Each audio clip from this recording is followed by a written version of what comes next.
أبوك الآلي وعدم كنت غالي تقل لك سرار باب لك تقم بكاري قال لكم تواري فانفسي جاري تمال عجيب بكاري ناس نمزكم آلي المسلم نقوى التاري والبنات مالي وادي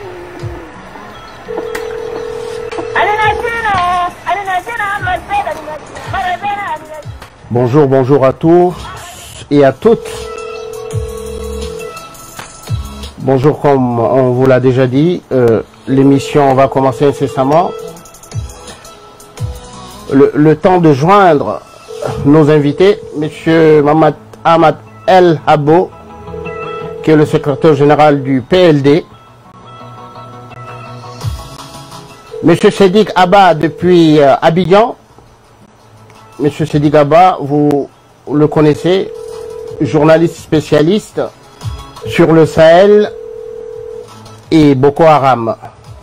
Avec nous, Monsieur Mamazen Bada.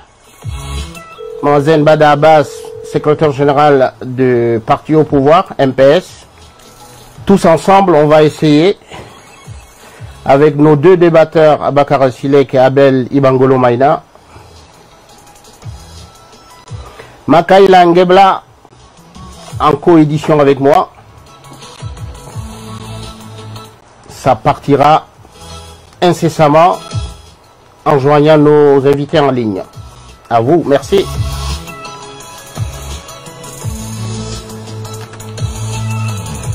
Tchadentrepus FM, www.letchadentrepus.com. Tchadentrepus FM. Je disais tout à l'heure, nous avons avec nous Mohamed Zen Bada, qui est le secrétaire général du parti au pouvoir MPS. Avec nous, Monsieur Mohamed Ahmad El Habbo, qui est le secrétaire général du PLD.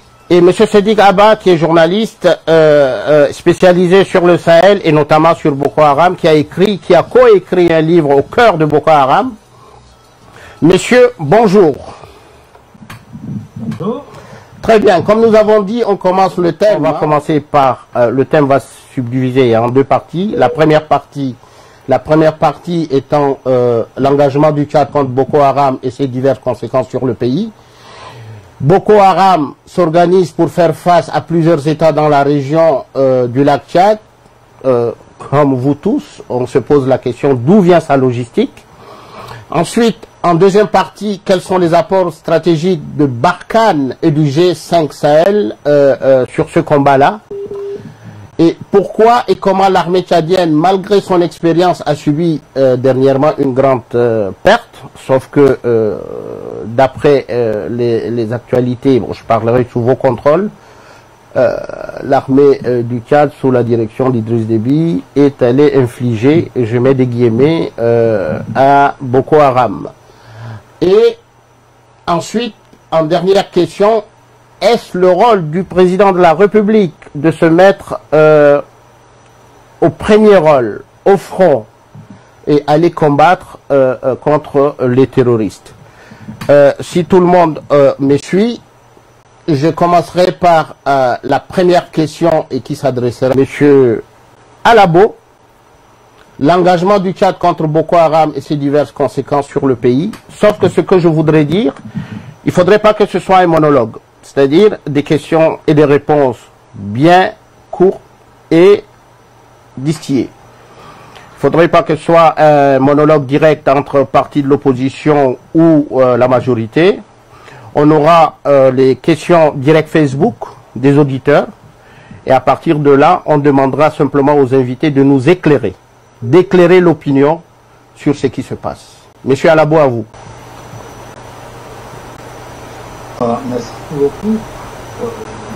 Naturellement, vu que les conséquences directes pour le Tchad, ces pays qui sont ses voisins et y prévu Boko Haram sont naturellement pour nous, le Tchad, en ce moment, ce sont des blessés, ce sont des morts en grand nombre. Et pour les populations qui sont situées sur les zones des opérations, ce sont des déplacements. Pourtant, ils étaient obligés de quitter leur domicile à l'extérieur de Donc, il se trouve dans une situation de précarité absolue de côté du Niger. Donc, on a de façon immédiate. La situation, n'est-ce pas, les conséquences, n'est-ce pas, pour le Tchad en ce moment. Monsieur Zembada. Oui, merci beaucoup, Monsieur Assilé, que j'ai suivi avec intérêt la question et la réponse de M. Alabo. Outre les conséquences déjà citées par M. Alabo sur la population frontalière et sur directement l'impact des combats où des soldats tchadiens meurent, il y a aussi des conséquences économiques que nous subissons depuis quelques années. Vous savez, en outre, que vous êtes tchadien, donc le Nigeria étant un pays économiquement très, très fort, une grande partie de l'économie tchadienne et du commerce tchadien repose sur le Nigeria. Donc depuis que la nébuleuse Boko Haram a commencé par sévir dans l'état du Borno et dans les confins du lac Tchad, même les conséquences économiques ont commencé par se faire sentir lourdement outre la crise que nous subissons.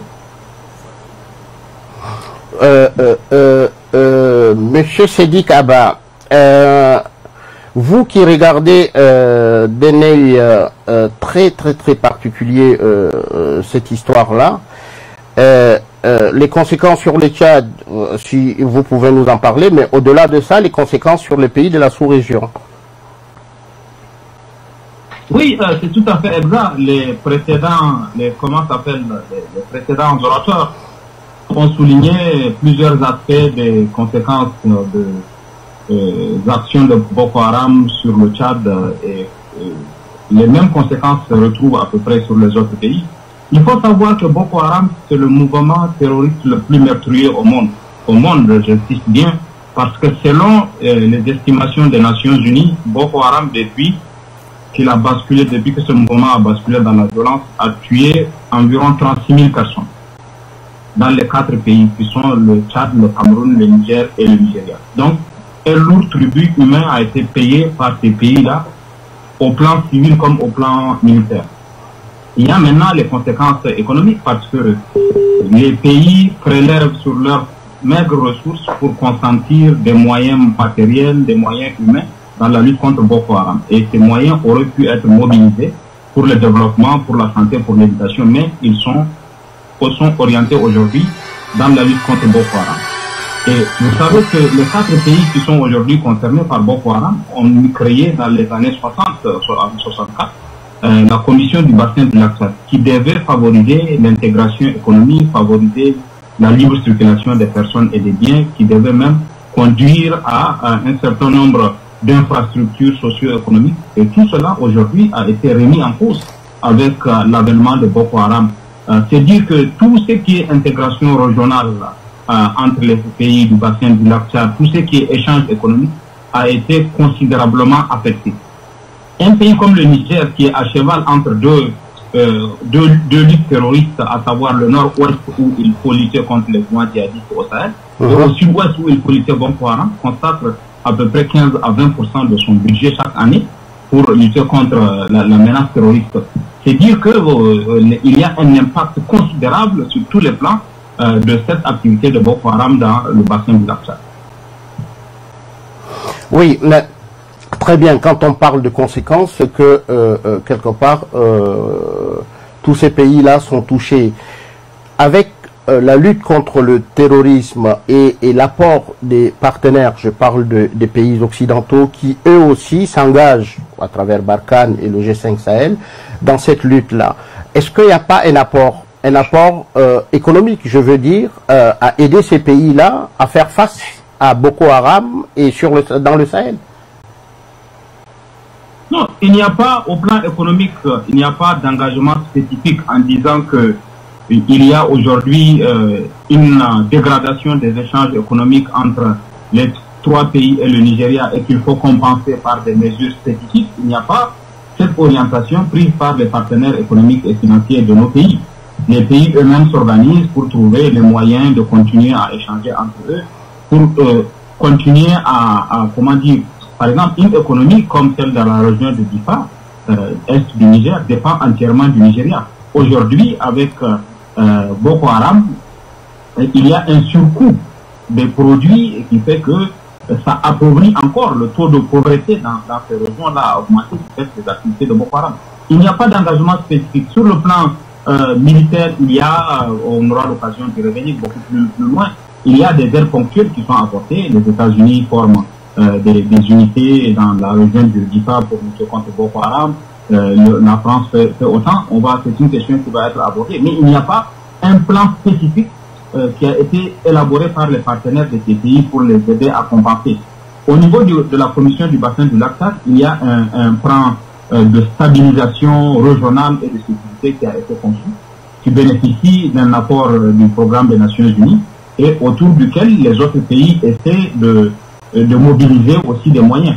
La chose qui est importante et qui n'a pu se faire, c'était avant même, sans doute aujourd'hui, il y a une interaction entre Boko Haram et la question de la sauvegarde du bassin du lac Tchad. Comme vous savez, le lac Tchad s'est asséché, il y a un impact économique, il y a un impact écologique, et de mobilisation ont été faites. Il y a eu la conférence de Berlin pour la réhabilitation du lac, il y a eu la conférence aussi en Italie pour la réhabilitation du lac. Donc il y a ce type d'effort, parce que le problème du lac Tchad, il y a l'insécurité, mais il y a aussi le défi écologique. Donc si on veut apporter une solution, il faut envisager la solution sur l'ensemble au plan holistique.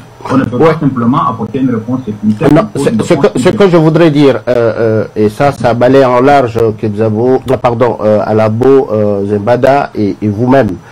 Quand on entend aujourd'hui Idriss Déby le dire, on m'a laissé tout seul aller affronter Boko Haram. Je suis tout seul. Et plus tard, même d'ailleurs, on le ressent au Tchad. Quand on indexe le gouvernement, ils disent oui, il y a beaucoup de moyens qui a été alloué sur la lutte contre le terrorisme et ça impacte aujourd'hui l'économie tchadienne. Monsieur Zembada. Oui. Oui, je disais tout à l'heure en reprenant monsieur Sedi Gaba que Idriss Déby dit souvent je suis seul, parlant toujours de conséquences de cette guerre-là sur les pays de la sous-région et donc sur le Tchad. Idriss Déby le dit, on m'a laissé seul aller au combat, on m'a laissé seul faire face à Boko Haram.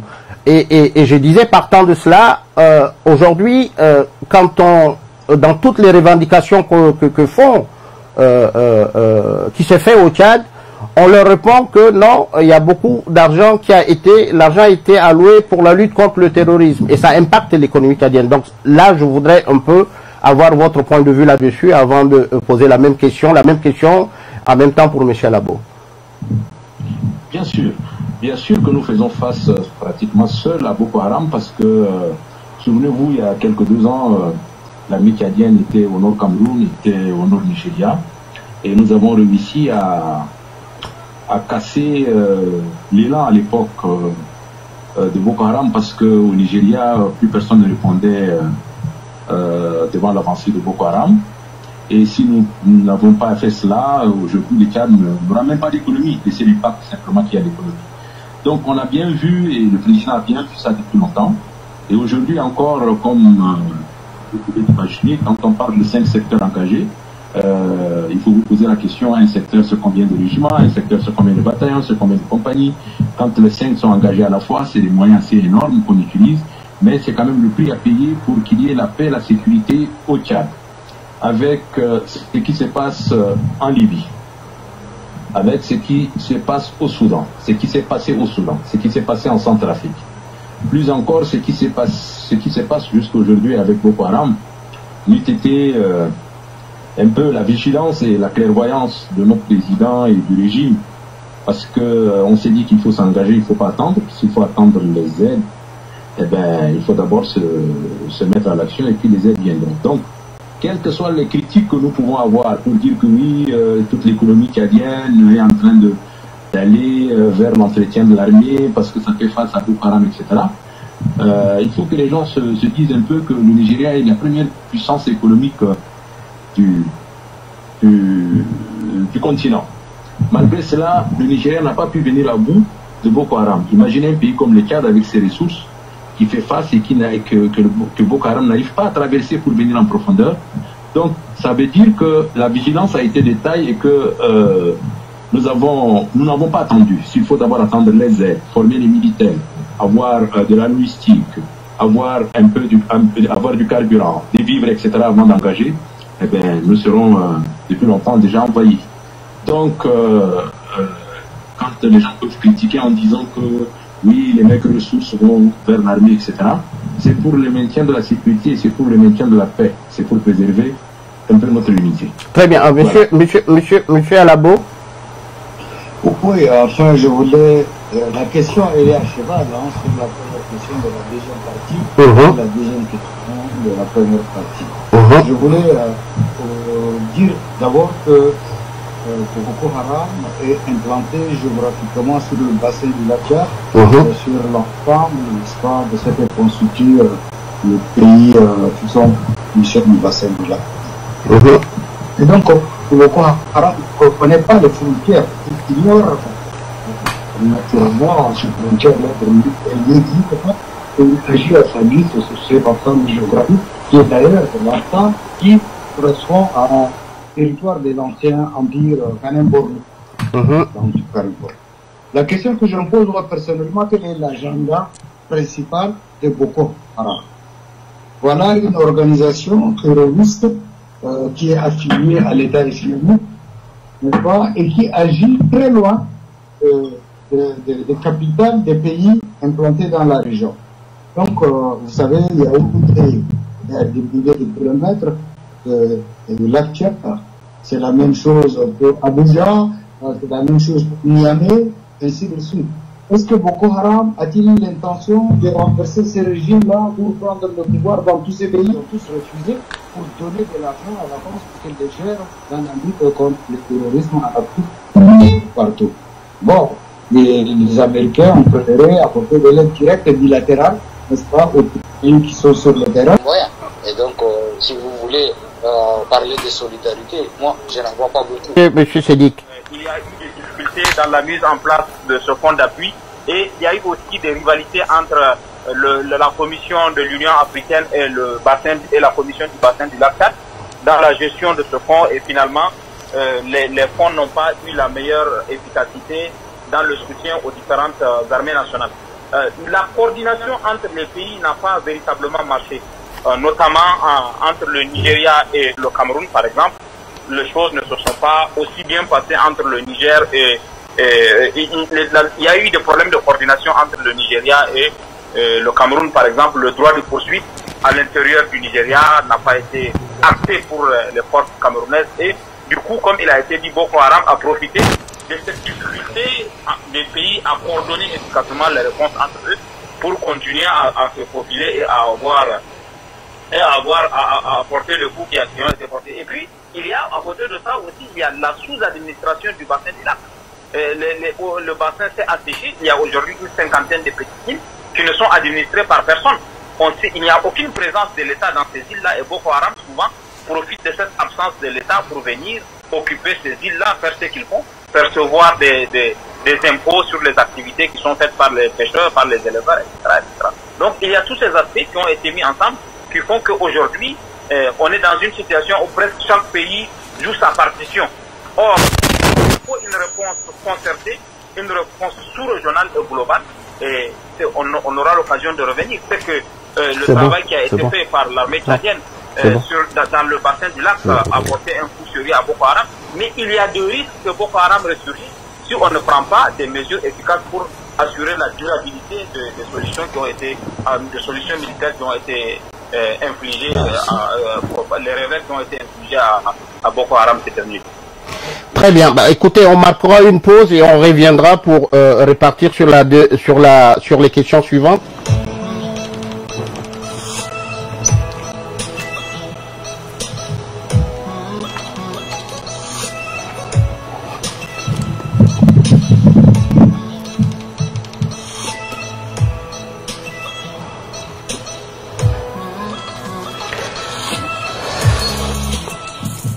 Très bien. Donc, pour les auditeurs Facebook qui nous écoutaient pas, là, je veux d'avoir un retour que le son est bon. et nous allons pouvoir répartir sur les questions posées puisque monsieur Sedi Kaba avait conclu. On répond sur la deuxième question qui est comment Boko Haram s'organise pour faire face à plusieurs États dans la sous-région et d'où vient sa logistique.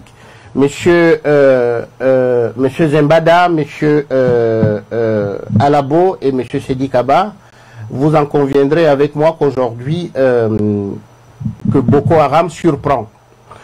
Monsieur Idriss Déby l'avait dit déjà auparavant que Boko Haram c'est fini. Or, on voit encore comment Boko Haram arrive à résister et à porter des coups. L'ensemble des Tchadiens, des Africains se posent la question. Plusieurs États, Nigeria, Niger, Tchad, et avec les partenaires, tout le monde, et Boko Haram est toujours invaincu. Là, M. Idriss Déby nous dit que Boko Haram a été vaincu. On verra bien. Mais comment se fait-il, M. Sedi Kaba, avant que je ne puisse donner la parole à M. Alabo et M. Zembada, comment se fait-il que Boko Haram est toujours invaincu? Alors, deux choses importantes. Quand en 2015, le président Buhari a été élu, il avait promis l'engagement total du Nigeria et il avait promis d'en finir avec Boko Haram très rapidement. Donc, il n'y a pas que le président Déby. Le président Issoufou du Niger a dit aussi que le Niger sera le tombeau de Boko Haram. Donc, il y a eu des engagements, il y a eu des choses qui ont été dites en son temps et Boko Haram existe toujours comme vous avez dit.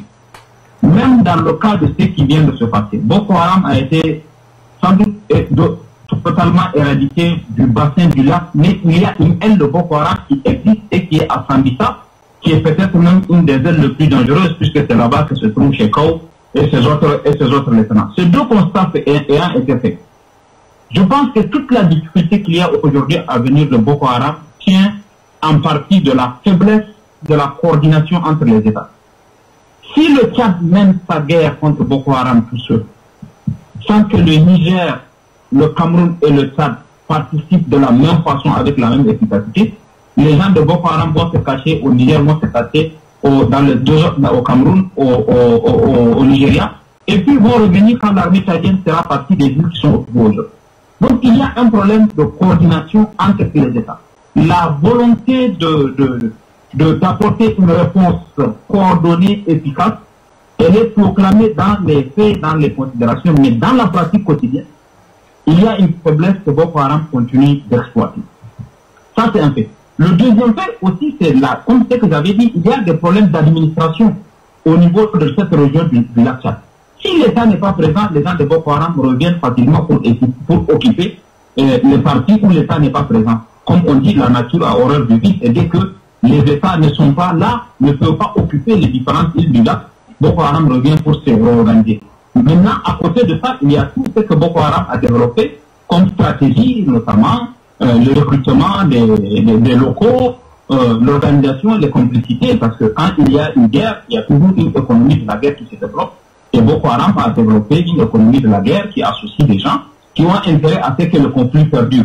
À côté de ça, il y a aussi la situation au Nigeria, qui est le pays berceau de Boko Haram, là où Boko Haram est né, qui est le pays qui a perdu le plus de personnes dans la lutte contre Boko Haram, où la solution, l'efficacité de la solution des engagements du Nigeria n'est pas totalement assurée. Et tout ça, quand vous mettez bout à bout tous ces facteurs, ça explique pourquoi Boko Haram continue de perdurer. Et si on ne réussit pas à relever le défi de la réponse coordonnée, de l'efficacité entre les différents États, il est à craindre que Boko Haram revienne encore quelques années. Ça me semble... moi, je pense que si on ne règle pas durablement les choses, on peut encore craindre que Boko Haram continue de perdurer dans les prochaines années. Très bien. Monsieur Zembada, vous êtes là? Oui, je suis là. Très bien. Il y a des questions des internautes qui vous sont posées. Je profite pour dire aux internautes qu'on est désolé tout à l'heure puisqu'on avait un problème d'interférence et qu'on a dû régler ce problème technique. Je disais que tout à l'heure, on a eu un problème d'interférence et au niveau du son, les auditeurs ne nous écoutaient pas, donc on était obligé de faire une pause pour pouvoir régler. Les auditeurs vous posent des questions. Là, vous m'entendez? Oui, je vous entends. Très bien. Il y a monsieur, je vous le dis tout de suite, bon, monsieur Koulamala n'a pas complété sa question pour monsieur Alabo. Bon, on reviendra plus tard quand il l'écrira. Monsieur Sédic Théro, je pense. Voilà. La question du terrorisme est une menace nationale et transnationale. C'est monsieur Ahmad Moussa Taïro. Alors, il dit l'implication du chef de l'État est dans son rôle régalien et sa détermination devrait obliger les autres à gagner en efficacité. On y observe une méprise sans cesse de l'implication des chefs des armées aux côtés des soldats de certains prétendants au fauteuil présidentiel. On ne peut comprendre l'implication à des degrés divers. Pardon, je m'en excuse, je pense que la question est beaucoup plus orientée vers les leaders de l'opposition, mais ça on la posera à M. Alabo plus tard. M. Mamad Louki dit c'est pas mauvais l'offensive d'hier, mais globalement l'intervention que l'État tchadien fait dans cette guerre contre Boko Haram est une perte pour le peuple tchadien. Au moment où nos enseignants, nos personnels de santé, bref, toute personne travaillant à la fonction publique est mal payée. Déby et sa bande utilisent les moyens de l'État pour faire face à Boko Haram. Bon, ça c'est une question à laquelle vous allez y répondre, monsieur Zembada. Ensuite, monsieur... Voilà, bon, pour l'instant, je garde cette question-là, monsieur Zembada. Qu'est-ce que vous dites de la question de monsieur Louki, Mamad Louki? Je vous reprends la question. C'est pas mauvais l'offensive d'hier, mais globalement, l'intervention que l'État tchadien fait dans cette guerre contre Boko Haram est une perte pour le peuple tchadien. Au moment où nos enseignants, nos personnels de santé, bref, toute personne travaillant à la fonction publique est mal payée, Déby et sa bande utilisent les moyens de l'État pour faire face à Boko Haram. Oui, monsieur Assidik, monsieur Alata, je ne sais pas quelle est la méthode que nous utilisons. Est-ce qu'il fallait que je réponde à la première question, c'est-à-dire pourquoi Boko Haram n'est pas éradiqué? Non. Je fais pause de ça. Je voudrais que vous répondiez à monsieur Mamad Louki sur cette question-là et après on va pouvoir rebondir sur l'autre question. Très bien. Alors nous allons répondre d'une manière très courtoise à tout le monde, mais il faut aussi que vous dites aussi aux internautes que quand ils posent des questions, qu'ils soient courtois dans leur manière de qualifier les gens, parce que quand ils disent Déby et sa bande, je n'allais pas dire ça et que il faut qu'ils posent la question peut-être en disant Déby et son régime ou quelque chose de plus convenable. Je reformule pour lui, Déby et son régime. Très bien. Il faut que chacun se dise que la patrie est au-dessus de tout. Il faut que nous ayons une patrie, une nation reconnue dans un pays avec ses frontières avant qu'il n'y ait un gouvernement, avant qu'il n'y ait une fonction publique, avant qu'il n'y ait des travailleurs, avant qu'il n'y ait des salaires et autres. Aujourd'hui, personne ne peut douter que le Tchad fait face à plusieurs crises. Il y a eu pendant certains temps des sacrifices qui ont été consentis par tout le monde. Aujourd'hui, on sort un peu la tête du monde. Voilà que nous avons encore ce problème de coronavirus qui va nous coûter beaucoup plus cher que nous menons comme bataille contre Boko Haram. La guerre elle est permanente depuis des années, depuis que Boko Haram est sur place. Mais ça, ce n'est qu'une bataille. Ce qui se passe maintenant n'est qu'une bataille. Et que cela n'a pas du tout impacté le salaire des fonctionnaires. Et que s'il faudrait simplement réfléchir globalement sur le salaire des fonctionnaires, je rafraîchirais la mémoire de tout le monde que moi, je suis de la génération qui a connu la guerre. Sur 3 ans ou sur 4 ans, il n'y a jamais eu ce qu'on appelle la fonction publique. Il n'y a jamais eu de salaire, il n'y a jamais eu d'école, il n'y a jamais eu de la fonction publique qui marchait. Mais cela n'a pas empêché les Tchadiens de continuer à vivre et d'être dans un Tchad très bien. Donc, il faut qu'il y ait un sursaut national. Il faudrait que les gens se disent qu'il y a d'abord ce qu'on appelle la patrie, il y a d'abord ce qu'on appelle la nation, avant qu'il y ait la fonction publique. Donc, tout ne se résume pas simplement qu'au salaire. Il faut encore qu'il y ait un État, il faut encore qu'il y ait un gouvernement, pour que les travailleurs continuent à bénéficier d'un salaire. Normalement, chaque Cadien devrait penser comme il a formulé sa question tout au début. Que cette bataille est juste, et surtout que, tout à l'heure, quelqu'un l'a dit, parmi les intervenants, que Boko Haram est la secte, la nébuleuse qui a tué le plus de personnes. Comment voulez-vous comprendre que un groupe d'individus vient attaquer une localité, vient attaquer... Oui, monsieur Zembada. Des mosquées, vient attaquer des casernes. Vous m'entendez? Oui. On vous entend. Je pense qu'il y a un problème de réseau et ça part, ça revient. Mais on vous écoute très bien, ne vous en doutez pas. Très bien. Mais quand des gens viennent attaquer pour le plaisir de tuer, sans revendiquer, sans demander à la population de se soulever pour renverser un régime, ou sans qu'il n'y ait des causes exactes avec des raisons politiques exactes pour pouvoir revendiquer quoi que ce soit, on reviendra à ce que M. Alabo a dit, quel est l'agenda de Boko Haram. Donc, une nébuleuse comme ça est très dangereuse. Donc, tout Cadien soucieux de l'avenir de son pays doit d'abord réfléchir en disant que le président Idriss Déby est dans son rôle de chef d'armée, chef suprême des armées. Il est dans son rôle que d'aller vers la zone où Boko Haram a attaqué pour d'abord rassurer la population, ensuite galvaniser les militaires et aujourd'hui, ils sont hors de notre territoire. Et cela m'amène aussi, monsieur Assis,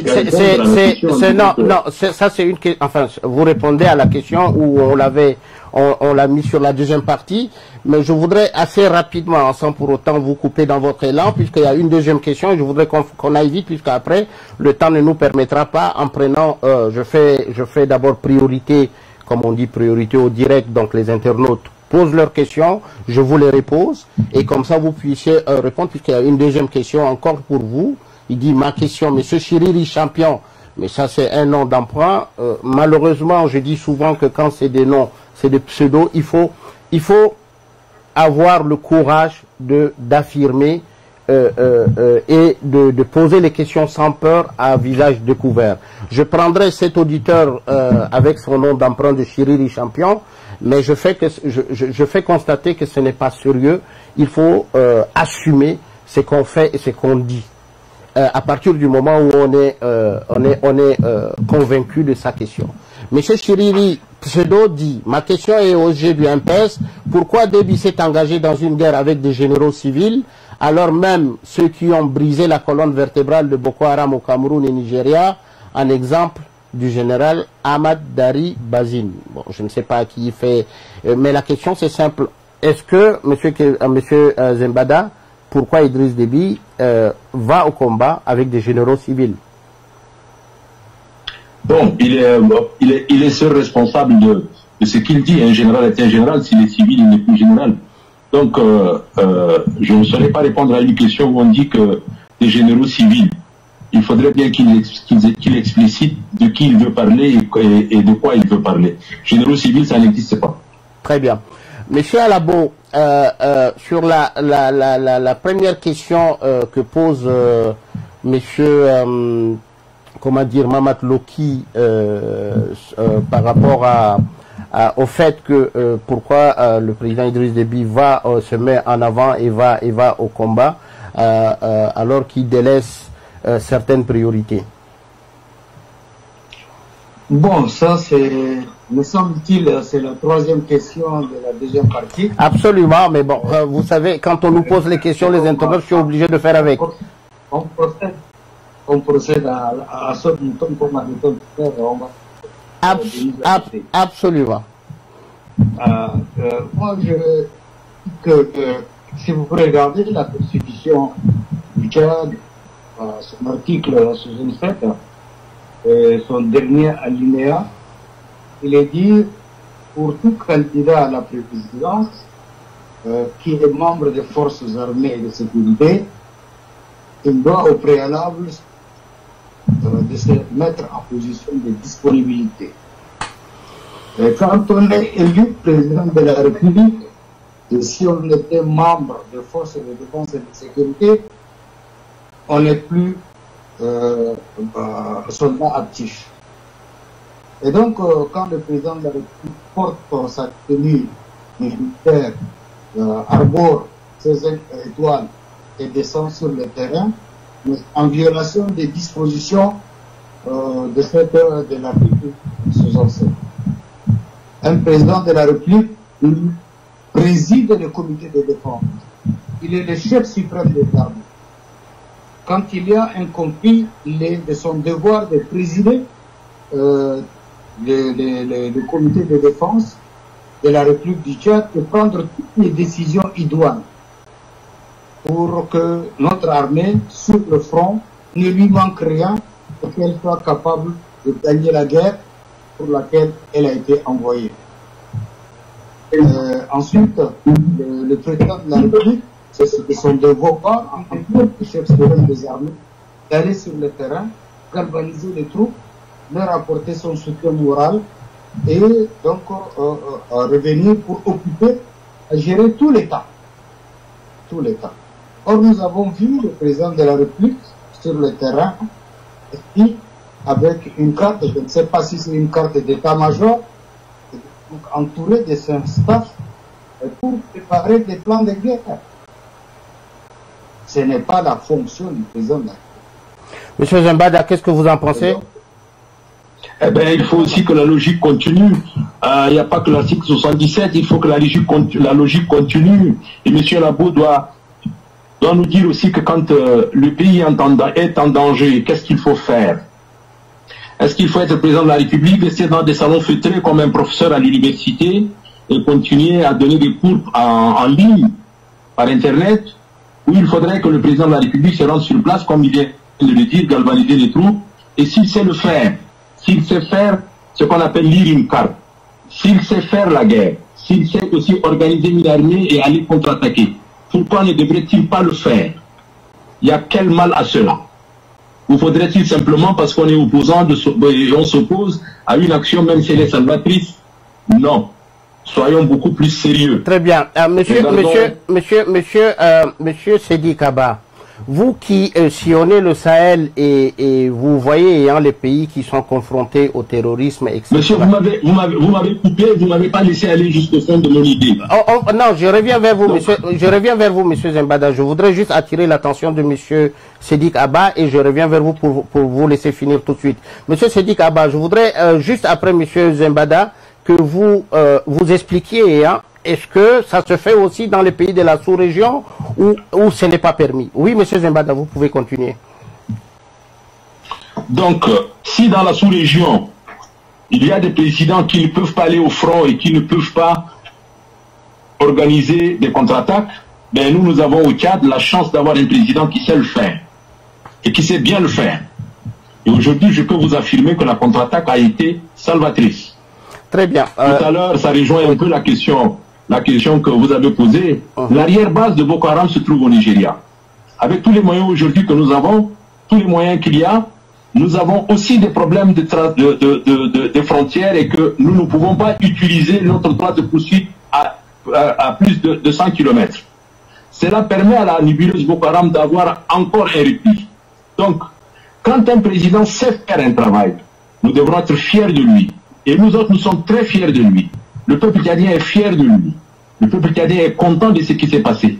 S'il y a des voix contraires, bon, mais c'est leur droit, mais c'est aussi notre droit de dire que notre président défend son territoire, défend son peuple, amène la sérénité auprès de la population, et ce n'est que normal. Très bien. Avant de revenir sur les questions, oui, monsieur Alabo. Monsieur Alabo. Oui, je voudrais dire un mot, s'il vous plaît. Oui, allez-y. Moi, je pense que ceux qui n'ont pas un certain diplôme académique n'ont pas la capacité ni l'autorité morale de porter des jugements de valeur sur le professeur d'université. Donc, c'est la joueur modeste. C'est la joueur modeste. C'est lui qui n'a aucun diplôme, il ne peut pas porter un jugement de valeur sur le professeur d'université. Ça, c'est un. Deuxièmement, je pense que le président de la République, Idriss Déby, est au pouvoir depuis 30 ans. Monsieur Zembada, une seconde, parce qu'on vous a laissé finir. Laissez-le finir et on reviendra vers vous pour que vous puissiez donner votre avis. Monsieur S'il vous plaît. S'il vous plaît. Laissez-moi terminer. Oui. Laissez-moi terminer. Quand vous parliez, on ne vous a pas intervenu. On ne vous a pas interrompu. Ok, allez-y. Donc, ce début de pouvoir depuis 30 ans. Et en 30 ans, il n'a pas été capable de former d'officiers capables de mener la guerre pour un officier comme lui qui a suivi toutes les étapes de la formation militaire. C'est un échec total. C'est comment comprendre que quelqu'un qui dirige le pays pendant 30 ans n'a pas été capable de former des hommes et des femmes qui sont capables de protéger le pays. Est-ce qu'il est éternel? Nous sommes tous des mortels, on va tous mourir demain. Et il faut qu'on soit cantonné à la tête d'un État, on ait la capacité de projection, d'assurer la relève et d'assurer la formation. Très bien. Je persiste pour dire que le président de la sa place n'est pas au front. Ok, juste, je voudrais que M. Sedi Kaba, qui a suivi la question, intervienne, et M. Zembada, on revient vers vous. M. Sedi Kaba. Non, il n'est pas dans la tradition il n'est pas de tradition qu'un chef d'État aille au front, parce que dans la plupart des pays où il y a une organisation de l'appareil d'État, on se soucie de la préservation du chef de l'État pour éviter qu'il ait un vide constitutionnel ou qu'il ait une situation d'urgence dans le pays. Et je pense que c'est une des raisons pour lesquelles les autres chefs d'État ne vont pas au front. Si, par exemple, le président de l'armée américaine, qui est la plus puissante du monde, monte au front et que le président est tué sur le front, vous voyez, ça crée une situation où il faut déclencher un article de la Constitution qui instaure une vacance de pouvoir, qui amène à des élections, etc. Je crois qu'il y a ces soucis. Même en tant que commandant en chef de l'armée, en tant que chef suprême des armées, et il est plus de tradition de voir le président diriger les opérations à partir d'un centre de commandement où il peut donner des ordres plutôt que sur le front, parce que le risque est que le président soit tué. Bon, il y a une situation tchadienne sur laquelle moi, personnellement, je ne me prononce pas, mais voilà comment ça se passe ailleurs. Très bien. Monsieur Zembada, vous avez des foules de questions qui vous attendent dans des internautes. Non, je reviens. Je sais que vous voulez... 2 secondes. Vous voulez... Il faut absolument que je dise un mot avant de continuer. D'accord, allez-y. Voilà. Très bien. Rapidement, et comme ça, je ne suis pas en train de créer une polémique inutile. Je ne parle pas des diplômes ou autres. Ce n'est pas une fin en soi. Mais je dis simplement qu'aujourd'hui, par exemple avec la crise du coronavirus, il y a des professeurs qui donnent des cours en ligne, qui donnent des cours sur Internet. Et c'est possible. Personne ne peut nier cela. Je n'ai rien inventé. Mais si un président de la République peut se rendre sur le terrain et conduire sa troupe, indiquer le chemin à suivre pour qu'on gagne une guerre, nous avons tout à gagner là-dessus. Et ce n'est pas pour la première fois. Ce n'est pas pour la première fois qu'il va au front. Alors pourquoi justement aujourd'hui, pourquoi il devrait aller au front? Et parce qu'il a constaté que il va falloir qu'il galvanise la troupe. Et c'est tout à fait normal. C'est ça un chef. C'est la responsabilité d'un chef. Deuxièmement, Boko Haram avait une méthode, un mode opératoire qui était la guerre asymétrique. C'était de jeunes enfants qu'on engageait qui partaient s'exploser dans des marchés, dans des mosquées, etc. et qui tuaient sans revendiquer, etc. Mais quand une troupe vient attaquer une caserne, ça commence par faire une mutation dans leur manière de combattre. Et ça, il faut apprendre aux gens une nouvelle forme de faire la guerre, de faire la bataille. Et il est tout à fait logique que quelqu'un qui ait fait l'école de guerre, comme ceux qui ont été dans les universités, qui ont leur diplôme, s'ils s'en vantent. Donc, lui aussi, il sait faire ça et il indique le chemin à suivre. C'est ça la formation qu'il faut. Très bien. Et le peuple tchadien est d'accord. Okay. La diaspora est d'accord. Nous lisons à travers les réseaux sociaux que beaucoup de gens sont d'accord. Mais personne ne peut empêcher quelqu'un de s'opposer à un acte quand c'est bien fait. Le prophète sallallahu alayhi wa sallam, qui est notre prophète à nous musulmans, malgré qu'il a eu la prophétie, il y en a qui ont toujours dit non. Donc ça ne m'étonne pas. Voilà. Très bien. Oui, je voudrais d'emblée, sur la question d'Idriss Déby au combat, enfin, je pense que ça rejoint la question de Tchad, mon pays, qui dit, Monsieur Zembada, vous qui faites partie depuis toujours plus proche d'Idriss Déby, ça ne vous choque pas de le voir diriger le combat, sachant qu'il y a pas mal de généraux. Moussa Chen dit pourquoi Idriss Déby au terrain, que font les milliers de généraux que compte l'armée tchadienne. Monsieur Afono pose une autre question en disant combien a coûté la colère de... Oui, vous nous suivez? Allô? Oui. J'ai été coupé. Non, c'est un problème d'interférence au niveau du réseau. Hein. Ça coupe, ça revient, ça coupe, ça revient. Oh. Monsieur Afono Seïd pose la question, peut-être Monsieur Alabo, Monsieur Zembada et en même temps Monsieur Sédik, qui a une expérience sur ce que coûte la logistique. Afono Seïd demande combien a coûté la colère de Boma et la Monsieur Afono Seïd dit combien a coûté la colère de Boma, l'offensive dernièrement de l'armée tchadienne, et combien cela reviendra aux contribuables. Monsieur Abdesemi Ahmad, quelles sont les mesures prises par le gouvernement en termes d'accompagnement à l'égard des populations des îles du lac Tchad déplacées à l'intérieur du pays? Question posée à Monsieur Zembada. Je recense toutes les questions et comme ça on pourra avancer rapidement. Pourquoi il y a autant d'hommes morts à Boma face à un groupe d'individus non aussi armés que l'armée de Déby? Ne faut-il pas diligenter une enquête indépendante pour situer les responsabilités? N'y a-t-il pas eu des manquements? Bon, ça c'est les questions qui reviennent assez souvent, M. Zembada. On se pose la question parce que l'attaque de Boma paraît à plusieurs dimensions une attaque très propre. Des gens qui sont venus, qui ont fait autant de victimes dans les rangs de l'armée, et de l'autre côté, aucun bilan qui a été donné de ceux qui ont attaqué, et donc je pense que la question de M. Chidi va dans ce sens-là. Je reprends M. Shabakata Mahamad, la question est adressée encore au EG du MPS. L'attaque de Boko Haram contre l'armée tchadienne et qui a coûté la vie à 98 de nos soldats a duré plus de 7 heures. Pourquoi l'aviation tchadienne n'était pas entrée en jeu? Où sont les avions de Barkhane? Et que finalement, il n'y a pas eu un problème de leadership militaire pendant cette attaque. Congo Shaha, une question et j'ai encore du MPS. Le Tchad a-t-il besoin de chef de guerre à sa tête ou un chef de l'État? Shérif Kochelei, non, nous ne sommes pas... Bon, ça c'est une question. Madibé... Je pense qu'il vaut mieux qu'on réponde un peu, sinon on risque d'être embrouillé. Non, puisque les questions sont adressées au sujet du MPS, c'est pourquoi je voudrais le lui recenser pour qu'il puisse répondre et qu'on puisse y aller. Vous les opposants, ça c'est à M. Alabo, vous les opposants, quoi, ne dit pas la vérité. Si le président reste en N'Djamena, aussi vous dites quelque chose comme vous voulez. Monsieur Zembada, votre réponse s'il vous plaît. Oui. Bien, pêle-mêle, hein, parce qu'il y a eu beaucoup de questions. Absolument, le plus rapidement possible pour qu'on puisse avancer. Ouais.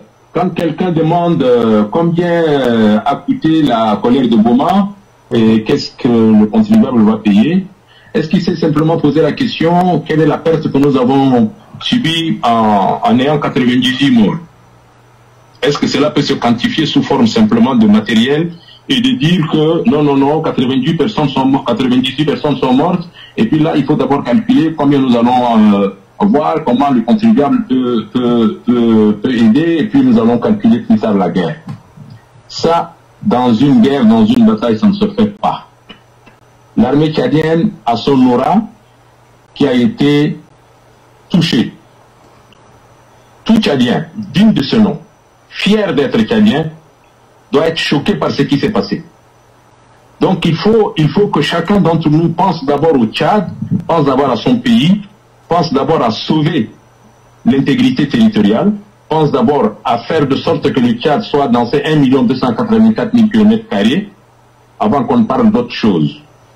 La période n'est pas une période où chacun peut s'opposer pour le plaisir de s'opposer. Le moment viendra où en allant aux élections, chacun peut choisir qui il veut. Mais pour le moment, il s'agit de soldats tchadiens, toute ethnie confondue, toute communauté confondue. Et les gens sont venus attaquer, Boko Haram est venu attaquer une caserne, par surprise, elle a tué, et ça fait partie, et ça existe dans le monde entier. Ce n'est pas spécifiquement au Tchad. Mais maintenant, la riposte, elle peut coûter ce qu'elle peut coûter. si cela peut permettre aux populations de vaquer à leurs occupations plus tard, tranquillement, si cela peut permettre au Tchad... Allô? Oui, on vous suit, monsieur Zembada. Oui, on vous écoute. Allô? On vous écoute, monsieur Zembada. Allô?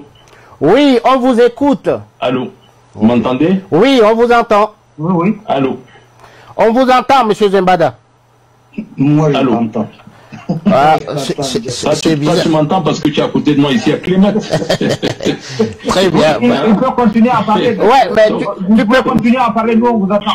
On vous écoute, monsieur Zembada. Allô? Allô, monsieur Alabo, vous m'entendez? Monsieur Alabo, est-ce que vous m'entendez? Je vais tenter de les rappeler rapidement. Monsieur Alabo? Allô?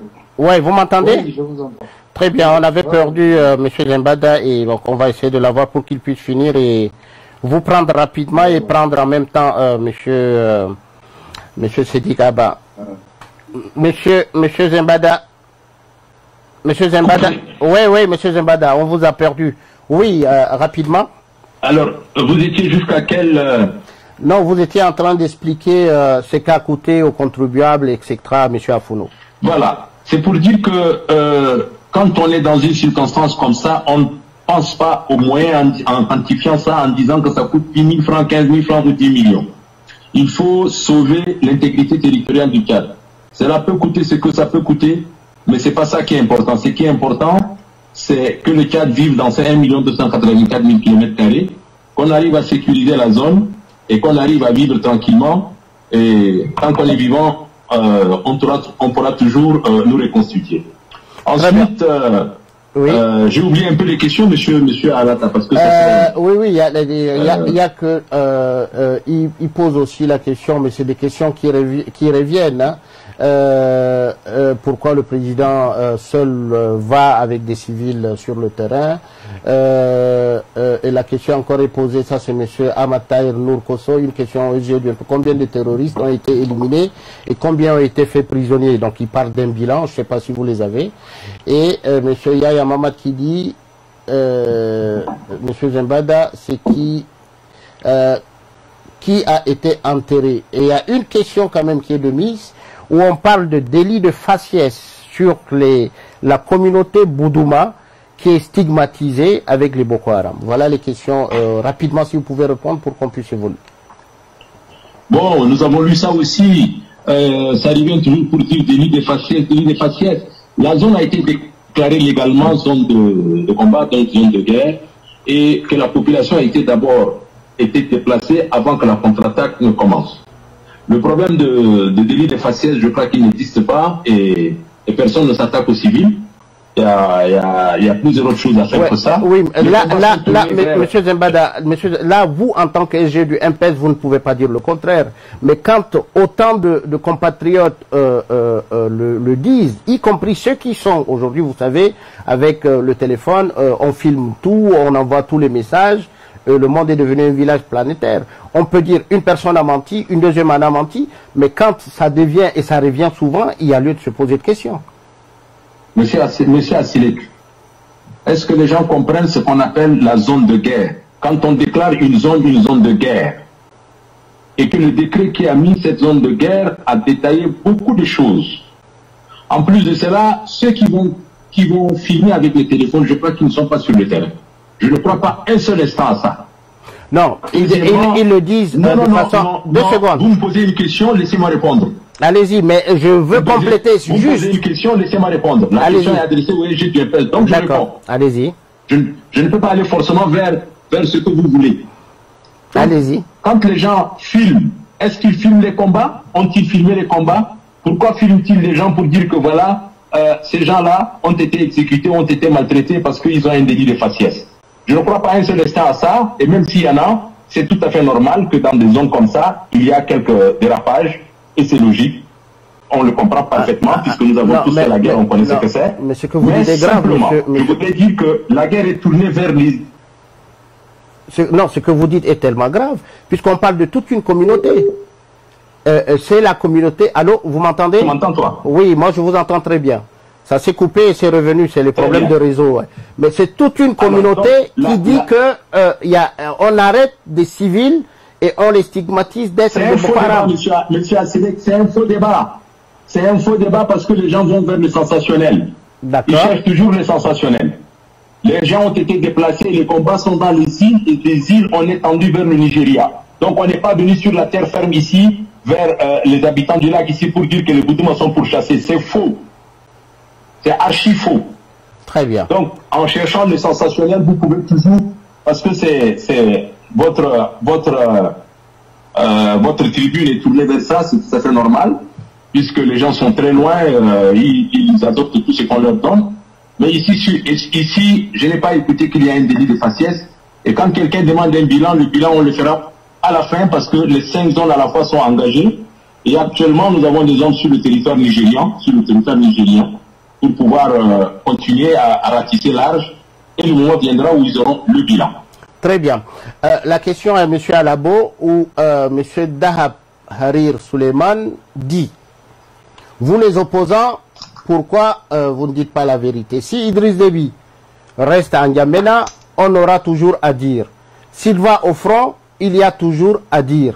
Pourquoi vous, en tant qu'opposant, la lutte contre le terrorisme engage tous les Tchadiens? Pourquoi vous ne prenez pas parti? Il parle des opposants en général. Hein?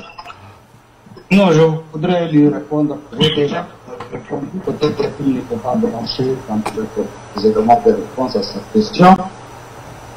J'ai dit que quand on est président de la République, on n'est plus militaire. Si on était militaire, on partait en disponibilité avant de déposer sa candidature pour être président de la République. Mais le président de la République, il faut que les gens lisent quand même leur constitution. Parce qu'ils posent des questions comme ça, non fondées. Le président de la République, il est le président du comité de défense de la République du Tchad. C'est lui qui prend toutes les décisions, n'est-ce pas, des guerres, des paix, d'engager les troupes, ainsi de suite. C'est l'affaire du président. Il donne les orientations. Et ce sont les militaires, les chefs de militaires qui, n'est-ce pas, mènent le combat sur le terrain. En tant que chef suprême des armées, c'est de son devoir de se rendre sur le terrain d'une bataille, le champ des opérations, pour galvaniser les troupes pour qu'ils gagnent la bataille.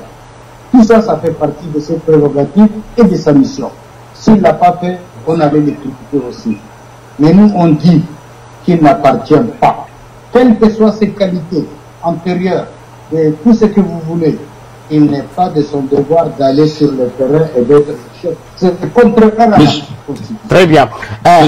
Monsieur Asselek, oui, laissez-le finir juste. Laissez-le juste finir, monsieur Zembada, et on reviendra vers vous.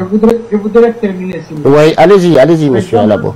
Dans la guerre de l'Afghanistan, le prince Harry, n'est-ce pas, de l'Angleterre, il a dit qu'il voulait aller se battre sur le terrain avec ses collègues qui sont sortis avec lui de mêmes officiers.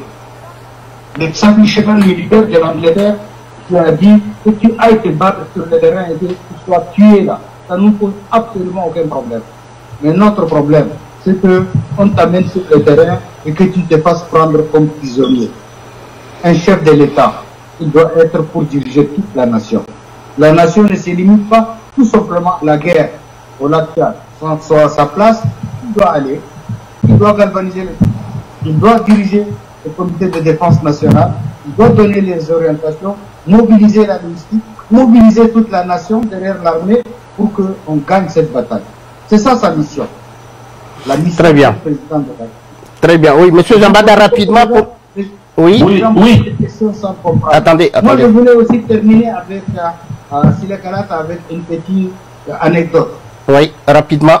Pendant la Deuxième Guerre mondiale, l'armée allemande a subi sa plus grande défaite à Stalingrad. Stalingrad, c'est une ville où j'ai vécu pendant 1 an. Pendant cette guerre-là, ce combat de Stalingrad, on a attrapé le général von Paulus, le chef de toutes les opérations à l'Est. Absolument. Il a été mis aux arrêts par l'armée rouge. Les Allemands, ils ont tout fait pour capturer le fils, n'est-ce pas, de Staline. Et ils lui ont proposé d'échanger le fils de Staline avec le général von Paulus. Qu'est-ce que Staline a répondu? Il ne peut pas échanger un général contre un soldat. Ils n'ont qu'à tuer son fils unique, hein. C'est le seul garçon qu'il a. Et les armées l'ont tué. Nous, on ne veut pas que le président de la République aille sur le terrain, qu'on le prenne, qu'on le tue. Très bien. Il doit aller, il doit revenir. Très bien. Rapidement, M. Zembada, en 10 secondes. Monsieur Assilek, c'est une très bonne anecdote que je viens d'entendre. Pendant ce temps, je crois qu'il y en a beaucoup qui souhaitent que le président soit pris ou qu'il soit mort. Dans tous les cas, tout à l'heure, j'ai entendu que le chef de l'État est le président du comité de défense nationale. Et qu'à ce titre-là, il peut se rendre sur le terrain, il peut galvaniser, il peut mobiliser la nation derrière lui. Mais c'est ce qu'il fait. Mais c'est ce qu'il fait. Quel mal y a-t-il en ça? En tant que président de la République, il est le président du comité de défense, du comité national de sécurité. Il se rend sur le terrain parce que, bon, il a infligé peut-être sur place. Ça n'a aucune importance pour nous que d'être dans un bureau feutré, dans un salon feutré, à l'étage, ou avoir le climatiseur, ou être sous une tente. Mais c'est exactement ça ce qu'il est en train de faire. C'est juste ce que je voudrais dire, monsieur Alaka. D'accord, ok, bon, je reviens à monsieur à monsieur Abba Siddiq. Non, pardon, à monsieur Alabo et monsieur Zembada. Je voudrais pas qu'il y ait mano à mano, parce que sinon, on ne pourra pas faire place aux autres. Mais là, la question de monsieur Ben Ibrahim Bachar s'adresse à monsieur Abba Siddiq. Ma question s'adresse à M. Abba. Faut-il une création de forces conjointes multinationales pour lutter contre le Boko Haram à part le G5 Sahel? Non, c'est-à-dire qu'il y a une force mixte multinationale qui existe et qui a été formée par les pays du bassin du lac Tchad. Mais l'opérationnalisation de cette force pose problème. Aujourd'hui, dans la configuration où la force multinationale opère, c'est que les Tchadiens défendent la partie tchadienne, les Nigériens défendent la partie nigérienne, les Nigériens défendent la partie nigérienne, les Camerounais défendent la partie camerounaise. À mon avis, ce qu'il aurait fallu, c'est un mixage des forces. Avoir des unités mixtes nigéro-tchadiennes, nigéro-camerounaises, camerounais-nigériennes, etc., qui opèrent ensemble et qui ont une certaine opérabilité, avec la possibilité de sillonner la zone du bassin sans avoir de frontières. Or, aujourd'hui, la force, si elle va, par exemple, si les Tchadiens s'engagent au-delà de 100 km au Nigeria, il faut demander l'autorisation de Abuja et vice-versa. Si les Camerounais ne peuvent même pas d'ailleurs entrer au Nigeria. Donc, il y a aujourd'hui un problème de la nature de la force et des critères d'engagement de la force qui fait qu'elle n'a pas la meilleure efficacité. Sinon, c'est pas Boko Haram n'a pas une puissance de feu qui le met le mouvement, qui le met au-dessus des armées du Niger, du Nigeria, du Cameroun et réunis. Mais il y a un problème de l'organisation de cette force mixte qui fait qu'elle n'a pas les résultats qu'elle aurait pu avoir. Très bien. Une question de plus en plus directe en plus à M. Zembada. Les internautes vous demandent, est-ce que vous pouvez le dire en termes de budget, ça a coûté cette offensive de Boma? C'est une question qui va... Oui, tout à fait. Ok, ce n'est pas encore fini. Quand ce serait fini, on vous le dira. On dira combien ça a coûté. Ok, une deuxième question de M. Abakar Youssouf. Oui. Cette guerre n'est-elle pas une énième manœuvre de diversion de système pour se dédouaner de faire face à la pandémie, tout en sachant que les caisses de l'État sont vides? Le SG du MPS peut-il assumer que le système procède à une politique de dépeuplement des Boudoumans en les taxant d'intelligence avec Boko Haram? Vous avez répondu en partie, mais si vous voulez bien répondre sur les manœuvres de diversion. Monsieur Assilek, je crois qu'il y a des questions qui tombent d'elles-mêmes.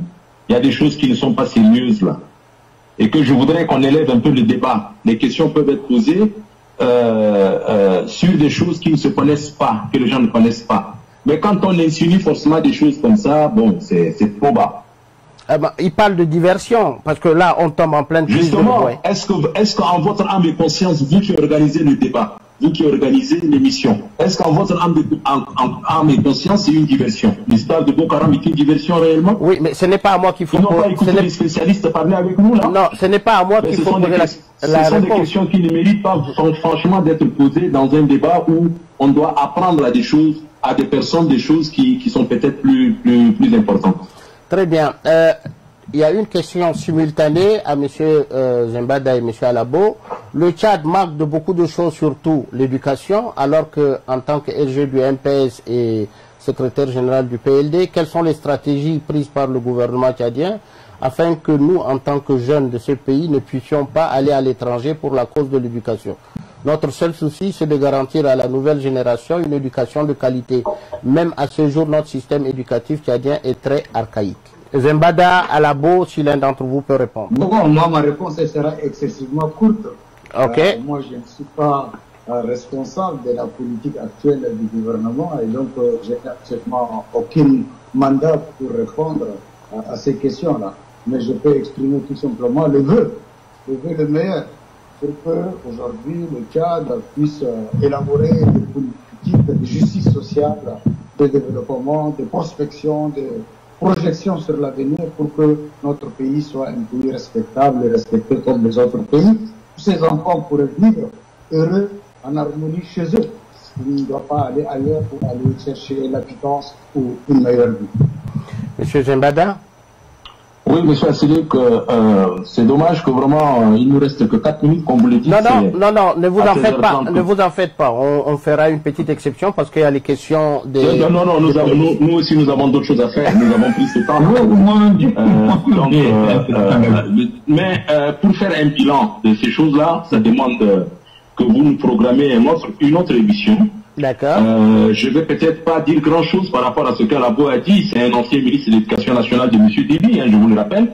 Donc, il est peut-être plus outillé que moi. Mais moi, ce que je dirais simplement sur l'aspect éducation, c'est que depuis 30 ans, le nombre des écoles qui ont été construites, le nombre d'enseignants, les enseignants formés, le nombre des universités, etc. Mais aucun pays ne peut se suffire à lui seul.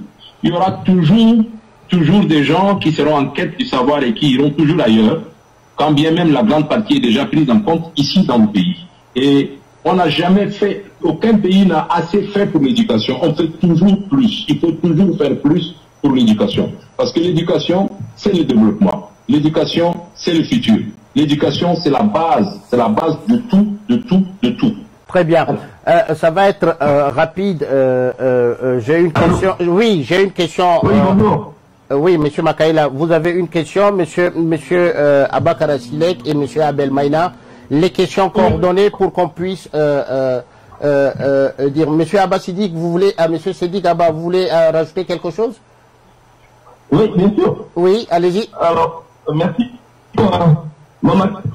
Makaïla, ok. Et merci aussi aux différents intervenants qui participent à cette émission. Oui, une question directe à monsieur Sidik Abba, Alabo et monsieur Zembada. Ok, monsieur, à tous les invités, je peux poser la question suivante. Vu que la France est en train de vouloir, vouloir déplacer ses troupes en Irak, et au regard du contexte sanitaire qui pèse sur le Sahel, est-ce que le pays du Sahel, notamment le Niger, le Tchad, ne seront pas aussi affectés par le déclassement des troupes françaises? Est-ce que ça va être un but sécuritaire pour ces pays-là? Très bien. Monsieur Abel, je n'ai pas écouté la question, j'ai écouté monsieur. Alors, je réponds à la question. Ok, reprenez la question rapidement. En fait, ma question est la suivante. La France est l'allié stratégique des pays du Sahel. On vient d'apprendre que beaucoup de troupes françaises ont quitté l'Irak. Et éventuellement, le CDC est en train de vouloir aussi faire décamper les troupes françaises dans les Sahel. Est-ce que ce n'est pas un but sécuritaire pour ces pays qui appartiennent au G5 Sahel et pour le Tchad notamment?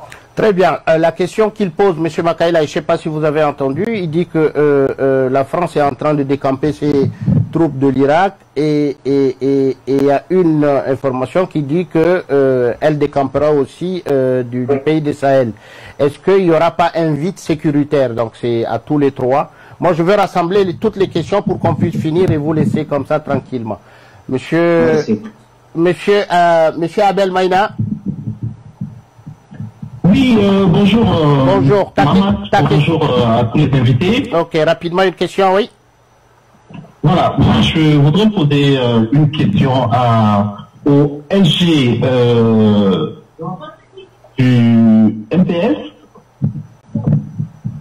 C'est par rapport à la situation, peut-être que ma question va être longue et elle a été abordée aussi par d'autres. Comment se fait-il que un combat qui a duré 8 heures, aujourd'hui avec tous les développements, avec tous les moyens de communication, l'armée d'Idriss Déby, basée à 20 minutes de cette position, l'armée d'Idriss Déby qui est à N'Djamena, l'opération Barkhane avec tous les moyens qu'ils ont, n'ont pas pu intervenir pour apporter leur soutien à ce contingent qui est situé à 40 minutes de vol d'avion de l'opération Barkhane avec des Français et des autres militaires. Comment se fait-il? Est-ce qu'il n'y a pas véritablement un problème là? Ok. Monsieur Abakar Silek, votre question? Oui, moi j'aurais aimé qu'on va d'abord commencer par... parce qu'il y a toujours cause à effet.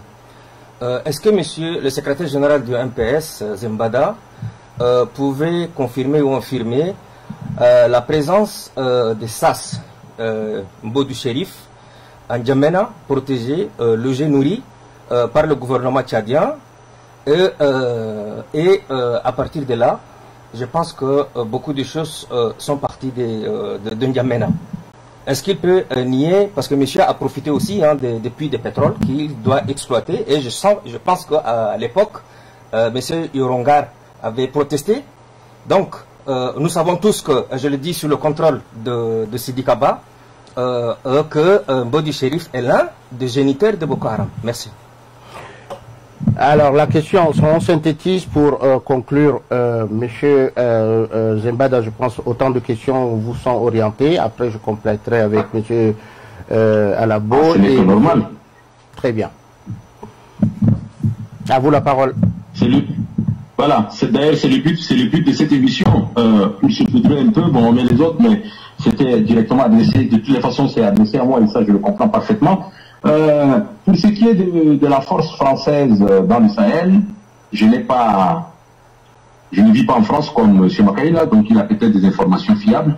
Dans tous les cas, moi je suis tchadien et que j'appartiens à un régime sur place, et je dois faire de sorte que je ne peux compter que d'abord sur moi-même. Donc, nous ne comptons que d'abord sur nous-mêmes pour protéger notre territoire.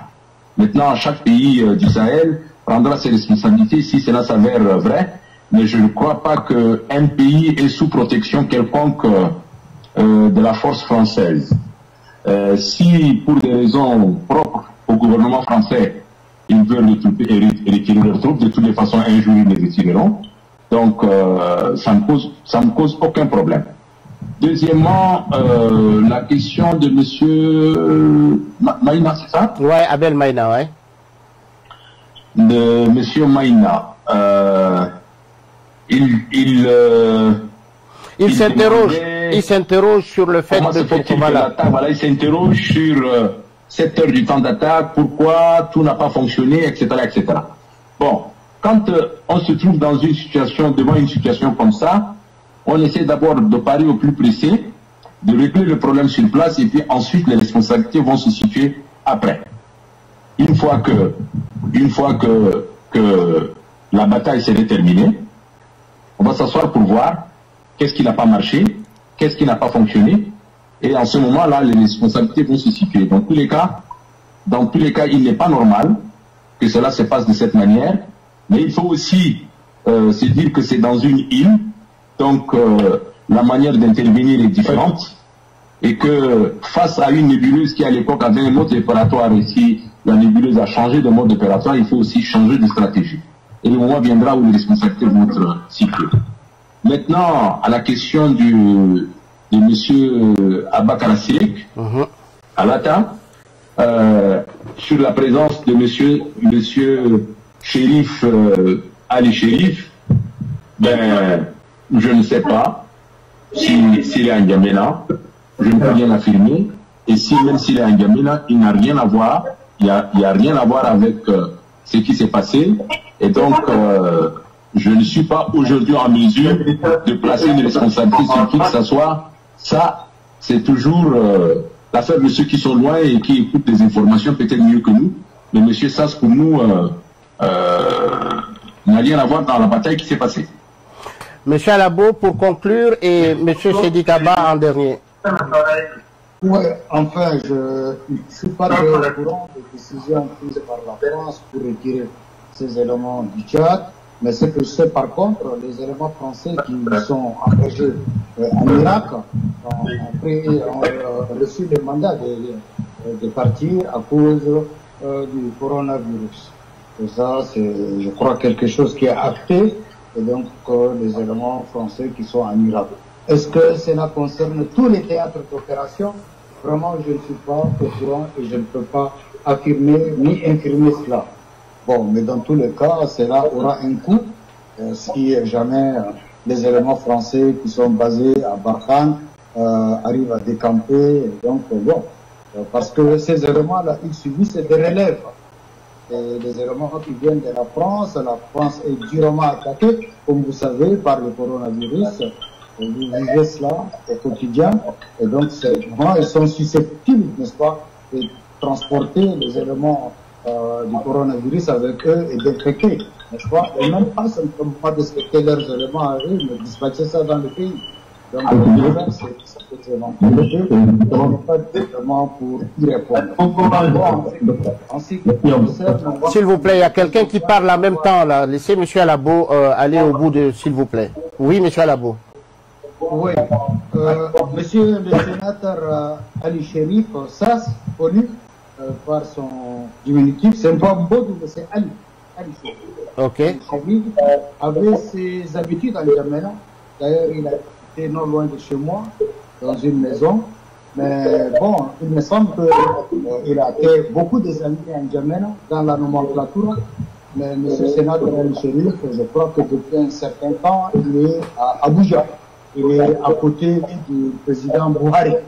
Et donc, ça m'étonnerait qu'avant, il était gouverneur de la région du Borno. Et maintenant, il a une fonction importante, très proche du président Buhari à Abuja. Ça m'étonnerait qu'en ce moment, il soit en N'Djamena. Sinon, par le passé, il était excessivement fréquent en N'Djamena. Il a beaucoup des amis en N'Djamena. Il vient faire le milieu d'impôts ici en N'Djamena et repartir régulièrement à Maïdougouré. Très bien. Monsieur Sedi Kaba, pourquoi... Oui.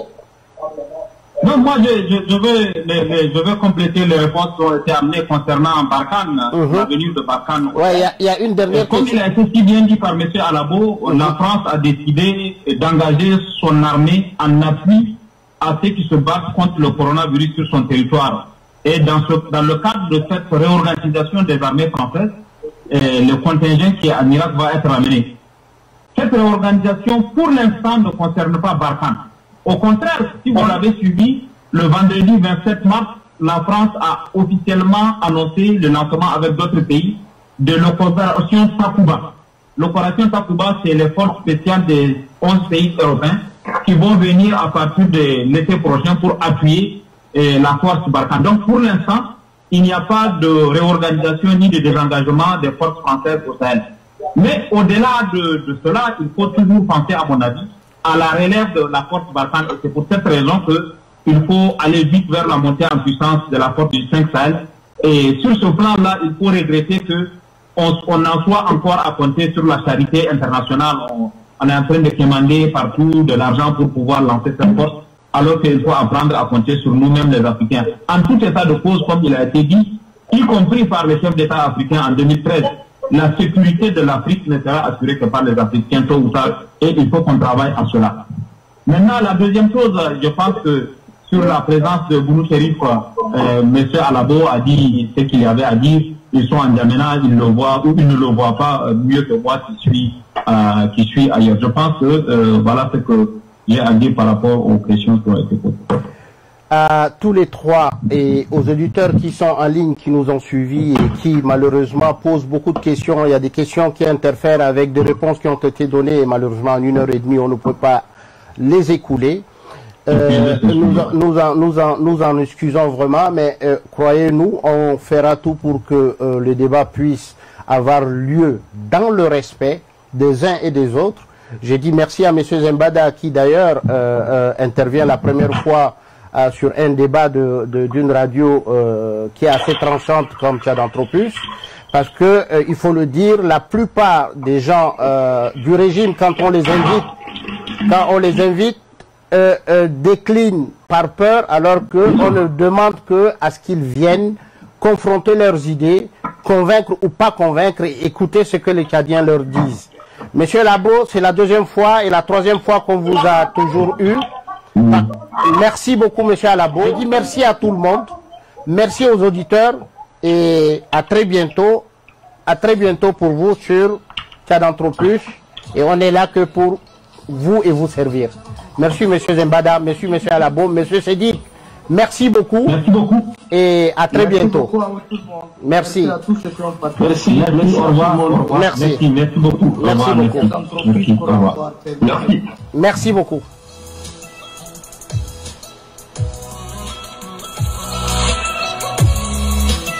Tchad Anthropus FM. www.tchadantropus.com. Tchad Anthropus FM. Tchad Anthropus. Tchad Anthropus FM. Tchad Anthropus-tribune.com.